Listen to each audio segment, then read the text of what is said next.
प्रिय दर्शक बंधु मुक्तिपथ चैनल को स्वागत करुछि मु सरोज। आमे सबु बेले चाहंती गोटे सरल जीवन जीवाकू, हेले आमर कर्म उचित मार्ग रे नथिबारु आमे सुखी जीवन पाई पारु नाहंती। तेबे दर्शक बंधु आज सेमिति एक विषय जानिबा। तेबे बताओ आपणक जीवन रे एमिति कौन वस्तु अच्छी जी आपणकर सबुठारु बड़ मित्र भी अटे आउ सबुठारु बड़ शत्रु भी।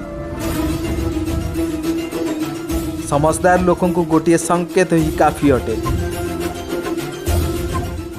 ठीक भाविछंती आपण, सही वस्तु अटे समय। कौन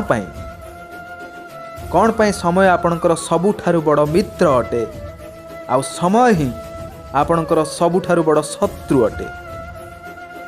उत्तर अटे समयर सम्मान।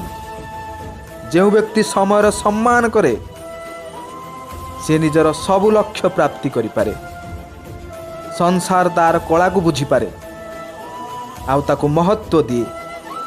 आउ जो व्यक्ति समयर महत्व को बुझी पारे नहीं, जनातरे हेउ किंबा अजनातरे हेउ तार अपमान करि थाए, संसार ताकू ही भूली जाए। एथिपाई समयर सम्मान करंतु, ताकू व्यर्थ करंतु नहीं।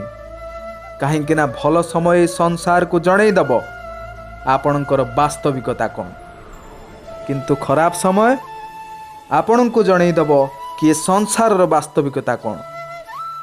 तेणु प्रेम से बोलो जय जगन्नाथ, हरि हरि।